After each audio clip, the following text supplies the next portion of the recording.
Hi guys, finally भाई pixel के review का भी टाइम आ गया है। देखो, पिछले 2 महीने से ऑन एंड ऑफ इस फोन का रिव्यू चल रहा है। इनफैक्ट काफी बार मैंने इस फोन में सिम डाली और चीजें टेस्ट करता रहा मैं। बट अगर मैं एक सिंपली फैक्ट बताऊं ना इस फोन के बारे में, तो अगर मैं पुराने पिक्सल फोन से कंपेयर करूं, नो डाउट ये पिक्सल 9 प्रो जो है बहुत बेटर हुआ है पुराने पिक्सल से। बट आई थिंक इंपॉर्टेंट बात ये है कि इसका प्राइस टैग बहुत हायर साइड है। मतलब ये कम्पीट करता है S24 अल्ट्रा या फिर आईफोन से। तो अगर मैं इसको एज अ फोन जज करूं, ये कैसा है, आज मैं वही आंसर करने वाला हूं। मैं आप लोग को अपना पूरा रियल लाइफ एक्सपीरियंस बताऊंगा जो कि इस फोन को यूज करने के बाद मैंने फील किया है। तो स्टार्ट करने से पहले, मेरा नाम है संचित, चैनल का नाम है टेक बार। मैं आप लोग का टेक खरीद एक्सपीरियंस बेटर करना चाहता हूं तो सब्सक्राइब पे क्लिक कर लो, साथ में बेल आइकन जरूर प्रेस कर लो। वैसे ये भी बता दूं, मैंने गूगल पिक्सल 9 प्रो एक्सेल जो कि बड़े वाला वेरिएंट है ना प्रो सीरीज का, मैंने वो भी यूज करा है। फिर बाद में जो है गूगल ने हम लोगों को ये प्रो वाला वेरिएंट भेजा।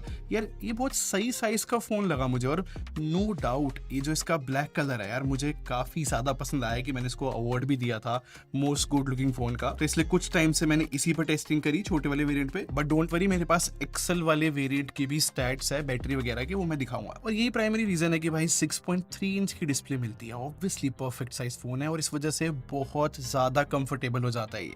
और जब मैं एक्सेल वाला वेरिएंट यूज कर रहा था इसका, फॉर सम रीजन मुझे ऐसा लगता है कि भाई गूगल ने इस बारे फोन्स बहुत कंफर्टेबल बनाया है, क्योंकि एक्सेल वाला वेरिएंट भी जो है मुझे बहुत कंफर्टेबल लगा था यूज करने में। मतलब ऐसे समझो कि मैं S24 अल्ट्रा भी यूज करता हूँ, उसमें जो है मैट फिनिश मिलती है बैक पैनल में, बट फ्रेम भी मैट है। बहुत स्लिपरी फोन है वो।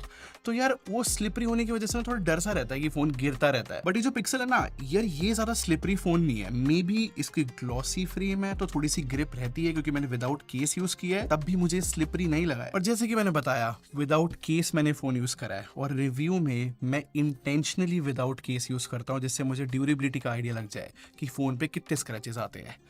और इस फोन के चारों कॉर्नर जो है फ्रेम के, सब पे डेंट आ रखा है छोटा सा। और हमेशा की तरह मैंने विदाउट स्क्रीन गार्ड भी यूज करा है, और यहाँ पर भी जो है काफी सारे स्क्रैचेस है। तो मतलब स्क्रीन गार्ड तो बहुत जरूरी है पिक्सल फोन के अंदर। इनफैक्ट जो कैमरा मॉड्यूल है ना, इस पे भी स्क्रैच आया हुआ है। तो I think pretty much clear है कि भाई विदाउट केस और विदाउट स्क्रीन गार्ड तो इस फोन को यूज करना काफी रिस्की रहेगा। बट एक चीज हाईलाइट करना बनता है कि भाई पुराने पिक्सल्स के मुकाबले ना मेरे हिसाब से सबसे ज्यादा ड्यूरेबल यही पिक्सल फोन है, और सबसे ज्यादा प्रीमियम भी। और वैसे जो मेरे नोन लोग हैं ना, जो आसपास मतलब मेरे को फोन यूज करते हुए दिखते रहते हैं, उनको पता लगने लगा है कि एक पिक्सल फोन है। वैसे एक फन फैक्ट बताऊं, ये जैसे कि हॉरिजॉन्टल कैमरा मॉड्यूल है ना, ऐसा बताया जा रहा है कि आईफोन 17 प्रो जो आएगा उसमें भी ऐसे हॉरिजॉन्टल कैमरा आने वाले हैं। और बेसिक्स की बात करूं जो कि किसी भी फोन के एकदम राइट रहने चाहिए, तो मैं इतना बता सकता हूं, फिंगरप्रिंट स्कैनर तो भाई बहुत सही कर दिया। अल्ट्रासोनिक है ना, सैमसंग की तरह बहुत सही काम करता है, और आईफोन की तरह बहुत स्ट्रॉन्ग हैप्टिक फीडबैक है भाई, कभी कॉल मिस नहीं होती, अच्छी खासी वाइब्रेशन मोटर है। और इनफैक्ट इस पिक्सल की यूआई में भी ना जगह जगह पे हैप्टिक फीडबैक मिल जाता है, तो ये थोड़ा प्रीमियम टच है। बट नेटवर्क्स की बात करना जरूर बनता है भाई।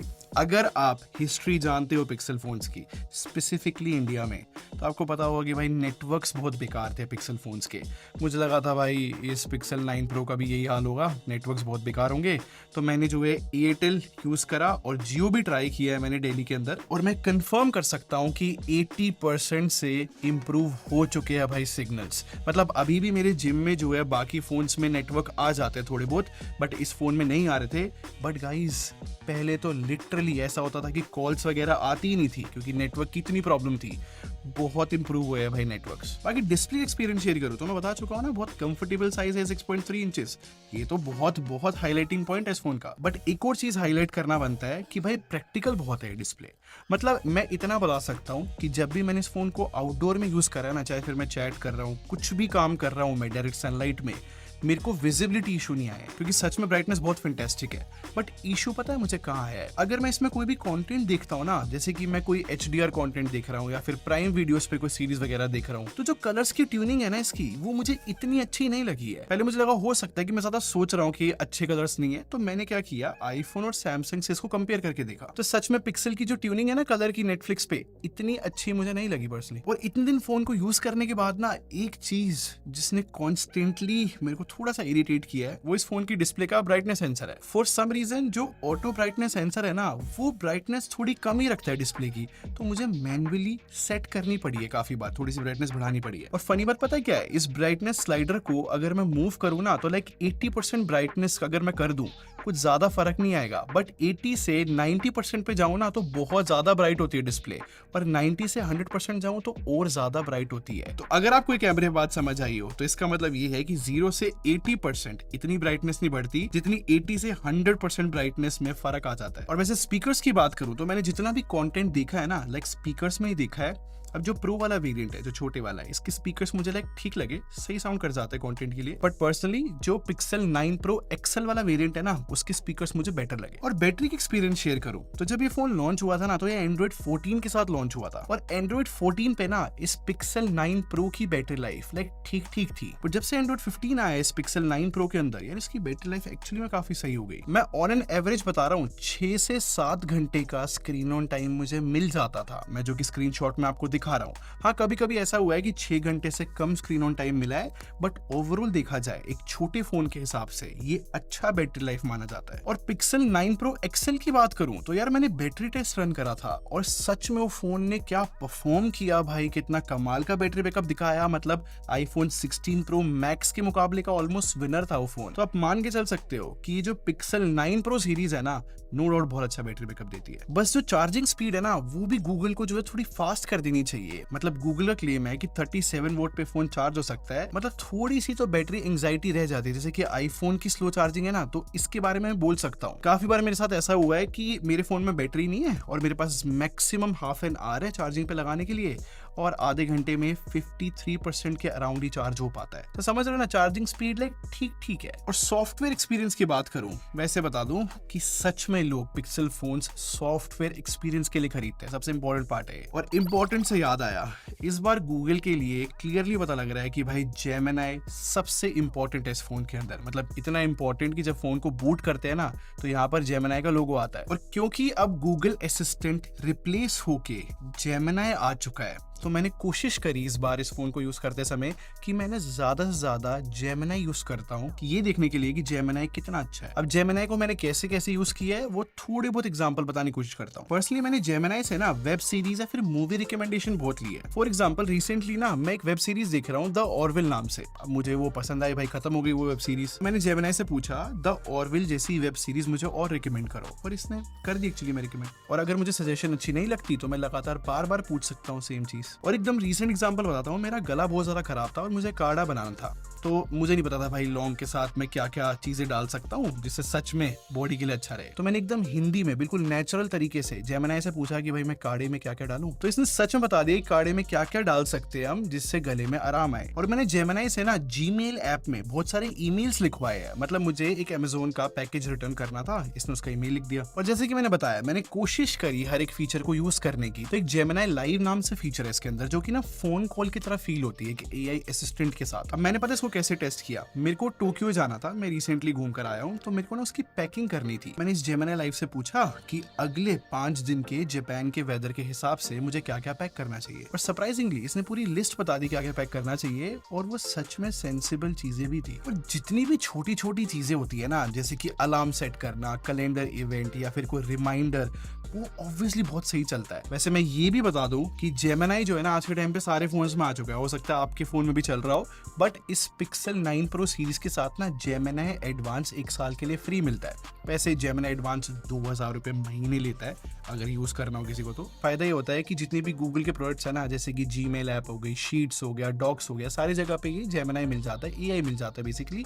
तो देखो फायदा तो है अगर कोई यूज करना चाहे तो। और ऑनेस्टली मैंने भी फीचर इसलिए यूज करे क्योंकि फ्री में अवेलेबल थे। और सबसे अजीब बात तो ये है कि एक नई स्क्रीनशॉट ऐप दी थी गूगल ने, मुझे लगा था कौन यूज करेगा भाई, यार सरप्राइजिंगली तो बड़ी कूल निकली। मतलब ऐसा हुआ है, मैंने बहुत यूज करी है कि वेब पेजेस के स्क्रीनशॉट ले लिए, कोई भी चीज मुझे पसंद आ रही है, और स्क्रीनशॉट ऐप में जाके ना फिर सर्च कर सकते हैं, और उस पर्टिकुलर स्क्रीनशॉट में यूआरएल भी सेव होता है, फिर वो क्रोम पे भी खुल सकता है मुझे बाद में चाहिए हो तो। खैर ऐसे एआई की तो मैं बहुत सारी बातें कर सकता हूँ, सब चीजों को स्किप करके ना बेसिक चीजों की बात करते हैं। आई थिंक एंड्रॉइड 15 के बाद जो इंप्रूवमेंट्स है ना स्मूथनेस वगैरह की, वो तो काफी मैसिव है, बट इस यूआई में थोड़े बहुत मुझे बग्स देखने को मिले हैं। मतलब ऐसा हुआ है कि मैं ऐप ड्रॉअर में जाना चाह रहा हूँ और ये स्वाइप नहीं कर रहा है। सिमिलरली अगर मुझे रिसेंट एप्स में जाना है तब भी कोई जेस्चर वर्क नहीं कर रहा, तो स्क्रीन ऑफ और ऑन करनी पड़ती है तब फिक्स होता है। खैर ये बग मुझे अभी तक 2 बार फेस हुआ है, ज्यादा बार नहीं। इसके अलावा कोई बग फेस नहीं हुआ है। तो देखा जाए तो सॉफ्टवेयर एक्सपीरियंस नो डाउट बहुत स्ट्रॉन्ग पार्ट है इस फोन का। बाकी परफॉर्मेंस एक्सपीरियंस यार बड़ा यूजुअल सा है।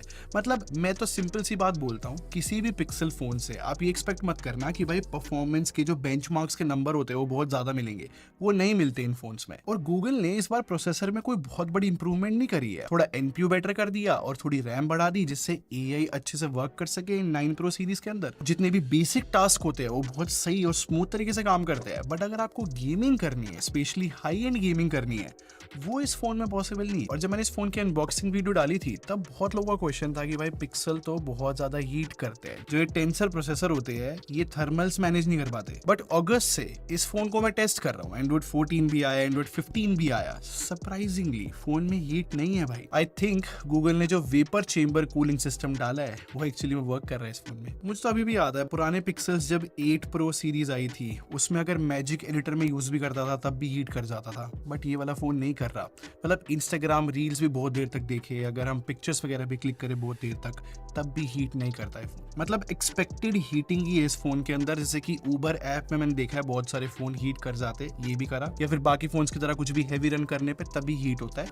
ऐसा सच नहीं है कि बस नॉर्मल कुछ भी काम कर रहे हैं और हीट हो गया जैसे पहले होता था, ऐसा नहीं है। बाकी इतने दिन टेस्टिंग के बाद अगर मैं कैमरे की बात करूं तो वैसे बता दूं 50+48+48 मेगापिक्सल का सेटअप है। और इतने दिनों की टेस्टिंग के बाद एक चीज क्लियर है कि अगर मैं तीनों कैमरा से भी फोटो खींचूं ना, इसके कंसिस्टेंट कलर्स आते हैं। और पर्सनली जिस तरीके की डिटेल ये फोन प्रोसेस करता है ना, मुझे फैंटास्टिक लगी। और कहीं ना ये कैमरा रिलायबल रहा। मतलब ऐसा है कि अगर कोई सिचुएशन आई जहां पर मुझे फोटो खींचनी है तो मैं रिलाय कर सकता हूं कि बेकार आउटपुट नहीं आएगा।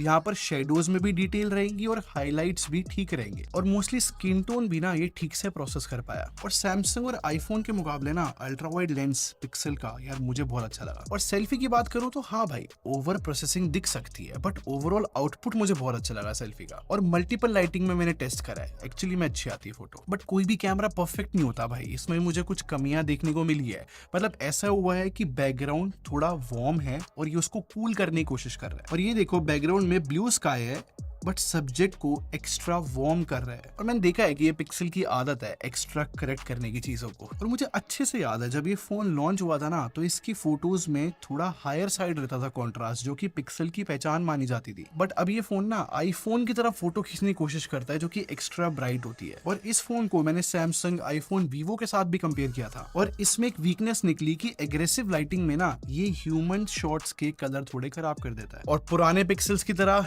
ये पिक्सल भी अच्छे पोर्ट्रेट शॉट्स नहीं खींच पाता है, एज डिटेक्शन अच्छी नहीं होती। और बहुत अर्जेंट नीड है गूगल को इस फोन की वीडियोस फिक्स करने की भाई, जो कि अच्छे कलर्स नहीं लेकर आती है वीडियोस में। बट अजीब बात ये है कि मैंने पहला फोन देखा है जो कि बैक कैमरे से अच्छी वीडियो रिकॉर्ड नहीं कर रहा, बट फ्रंट कैमरे से बहुत अच्छी वीडियो रिकॉर्ड कर लेता है। तो ये सब कुछ देखने के बाद यार एक टाइम था कि पिक्सल से अच्छी फोटोज ना और कोई फोन खींच नहीं पाता था, बट अब ऐसा नहीं है, पिक्सल से बेटर कैमरा फोन्स अवेलेबल है। तो जितना भी मेरा एक्सपीरियंस है, अगर मैं सम अप करूं ना, तो जैसे कि मैंने स्टार्टिंग में बोला था, नो डाउट पुराने पिक्सल्स के मुकाबले ये जो 9 प्रो सीरीज है बहुत बेटर हुई है। बट एज अ फोन मैं इसको अगर जज करूं और मैं कंपटीशन के साथ कंपेयर करूं जो कि सैमसंग है, आईफोन है, वहां पर यार जो इसकी परफॉर्मेंस है वो काफी ज्यादा पीछे लगती है, जो कि एक सैड पार्ट है। तो परफॉर्मेंस छोड़ के चाहे इस फोन के बाकी डिपार्टमेंट बहुत इंप्रूव हुए, बट यार परफॉर्मेंस ना एक बहुत एसेंशियल पार्ट होता है, वो इग्नोर नहीं कर सकते। तो इस वजह से फिलहाल ये फोन 1,10,000 रुपए का मिल रहा है। इस प्राइस पे मैं रिकमेंड नहीं कर सकता यार, बट हमने देखा है कि गूगल अपने फोन्स को सस्ता कर देता है सूनर और लेटर। तो जब ये सस्ता हो जाए तब रिकमेंड कर सकते। तो आई थिंक अगर आपको फोन खरीदने का मन है तो यार इसके सस्ते होने का वेट करो भाई, सबसे ज्यादा सेंस बनेगी तब। खैर ये तो मेरा ओपिनियन था, आप क्या सोचते हो मुझे कमेंट सेक्शन में जरूर बताना। और अगर आपको ये वीडियो पसंद आई हो तो लाइक बटन पे क्लिक कर दो, बाकी सब्सक्राइब करके हमारे टेक बार आर्मी को ज्वाइन कर लो। हम लोग क्वालिटी बिलीव रखते हैं। अगले मिलते हैं, thanks for watching, bye bye guys.